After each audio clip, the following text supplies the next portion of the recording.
שלום לכולם, מקווה שצפיתם בסרטון הראשון.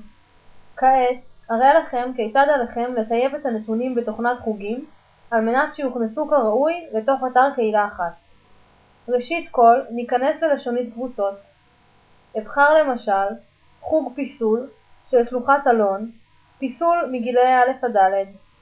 אכנס למסך העריכה. מספר דברים שאראה לכם שחשוב שתשימו לב כיצד אתם ממלאים. קודם כל, שם הקבוצה.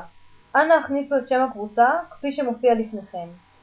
לאחר מכן, הכניסו את שם המדריך, אם יש כזה, שם פרטי ושם משפחה.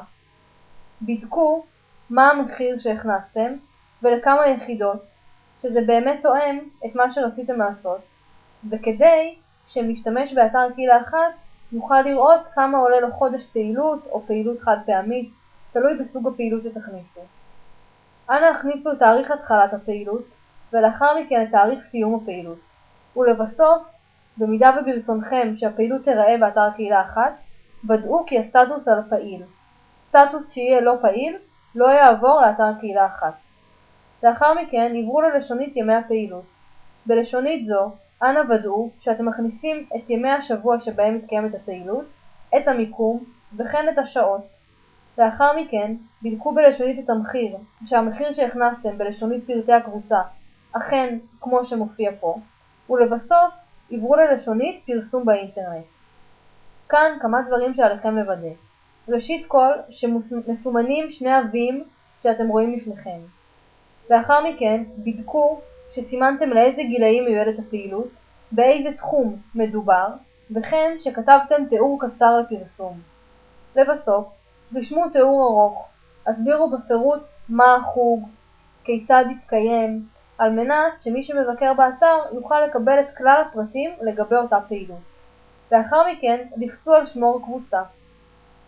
כעת, אראה לכם איזה הגדרות עליכם לבדוק, כדי לראות שביכולתכם לשדר לאינטרנט. היכנסו למערכת, לקבועי מערכת או פרטי מתנ"ס. וכאן בדקו שתי לשוניות. קודם כל את לשונית האינטרנט. ודאו שארבעת תווים שמסומנים פה, מסומנים גם אצלכם במחשב. לאחר מכן, היכנסו ללשונית FTP. כאן ודאו כי הפרטים שמופיעים לפניכם מופיעים בדיוק באותה צורה במחשב שלכם. לאחר שווידאתם זאת, לחצו על אישור. לבסוף, לחצו על האינטרנט, כפי שלחצתי עכשיו. כדי לשדר את הנתונים לאינטרנט, אנא לחצו על אישור. לחיצה על אישור תגרום לכך שכל הנתונים שהראיתי לכם עכשיו ושאתם שיניתם על מנת להעביר לאתר קהילה אחת, יעברו מתוכנת חוגים לתוך אתר קהילה אחת בלחיצת כפתור. זה הכל, מקווה שההסבר היה ברור. המשך יום טוב.